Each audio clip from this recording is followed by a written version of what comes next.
Assalamualaikum warahmatullahi wabarakatuh. Perkenalkan, nama saya Dinar Bakhita dengan NIM 2015050089, kelas 7 IAT A, mata kuliah tafsir ayat-ayat sosial politik dan ekonomi. Baiklah, pada kali ini saya akan membahas tema tentang negara ideal dengan judul Konsep Negara Ideal Perspektif Ibnu Khaldun. Yang pertama, pengertian negara ideal.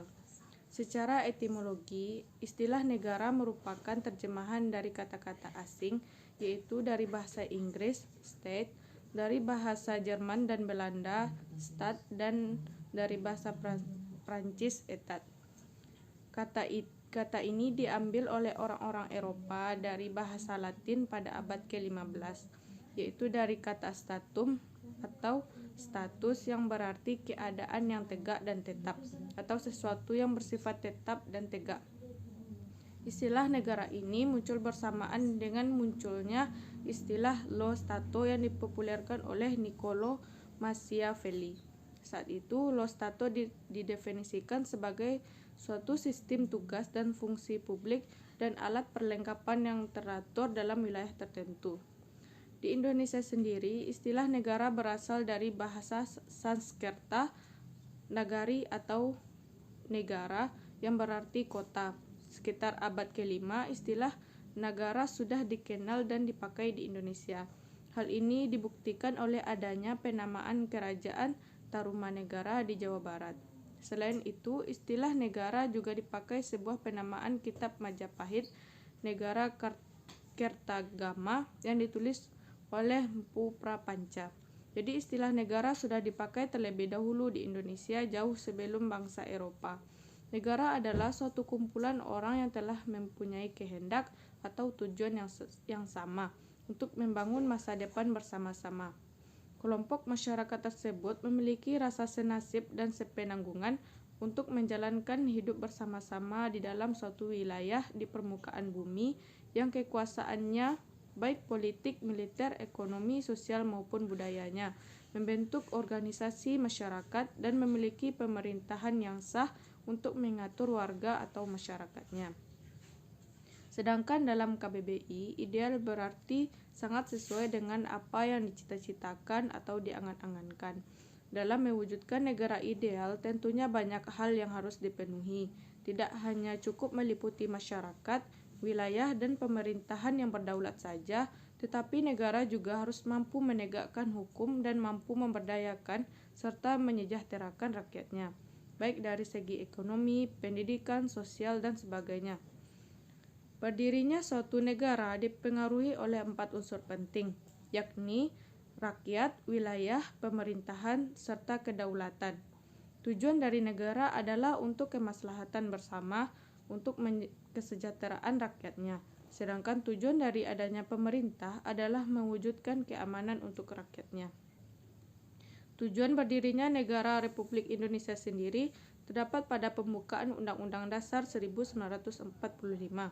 Pada alinea keempat disebutkan ada 4 tujuan berdirinya negara Republik Indonesia, yaitu melindungi segenap bangsa Indonesia dan seluruh tumpah darah Indonesia, memajukan kesejahteraan umum, mencerdaskan kehidupan bangsa, ikut melaksanakan ketertiban dunia berdasarkan kemerdekaan, perdamaian abadi, dan keadilan sosial.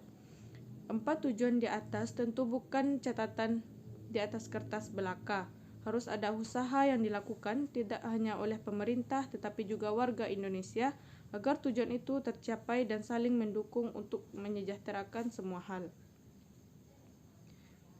Yang kedua, konsep negara ideal menurut perspektif Ibnu Khaldun. Unsur penunjang akan terciptanya sebuah negara yang ideal sangat diperlukan. Maka berikut ini ada 4 kriteria sosiologi menurut Ibnu Khaldun, yaitu pertama, lingkungan yang sehat, udara, air, maupun tata letak bangunannya. Kedua, secara geografi terletak pada tempat yang strategis, serta menjadi lalu lintas perdagangan dan perkembangan kebudayaan. Ketiga, terciptanya solidaritas sosial yang kental, ikatan suku, agama, bahasa, wilayah, maupun rasa kebersamaan senasib. Keempat, terletak pada geografi yang subur, dan kaya akan hasil buminya. 4 kriteria yang telah disebutkan di atas adalah unsur atau kriteria pendukung terciptanya sebuah negara yang ideal, yaitu kepemimpinan atau kepala negara yang ideal. Ide dasar pandangan Ibnu Khaldun tentang negara ideal berasal dari pengalaman hidupnya semasa tinggal di Mesir yang kondusif bagi terlaksananya sebuah pemerintahan ideal. Suasana kondusif tersebut dapat dilihat dari untaian bait-bait syairnya. Burung jatuh di tempat bijian dilempar, rumah orang-orang mulia dikerumuni. Dalam hal ini, Ibnu Khaldun memberikan syarat untuk menjadi imam atau khalifah. Yang pertama, pengetahuan. Yang kedua, keadilan. Ketiga, kesanggupan. Keempat, tidak cacat panca indera dan anggota badan. Dan kelima, keturunan Quraisy. Kesimpulannya adalah bahwa menurut Ibnu Khaldun, negara berasal dari individu yang kemudian membentuk masyarakat dan kesatuan masyarakat tersebut akan membentuk negara.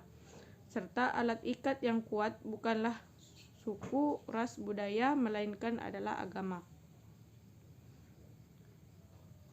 Yang ketiga adalah ayat yang berkaitan dengan negara ideal beserta tafsirannya, yaitu salah satunya terdapat pada Quran surah Al-A'raf ayat 58. A'udzu billahi minasyaitonir rajim. Bismillahirrahmanirrahim. Wal baladut thayyibu yakhruju nabatuhu bi'izni rabbih walladzi khabutha la yakhruju illa nakida. Kadzalika nusarriful ayati liqaumi yashkurun. Dan tanah yang baik, tanaman-tanamannya tumbuh subur dengan seizin Allah, dan tanah yang tidak subur, tanaman-tanamannya hanya tumbuh merana. Demikianlah kami mengulangi tanda-tanda kebesaran kami bagi orang-orang yang bersyukur. Quran surah Al-A'raf ayat 58.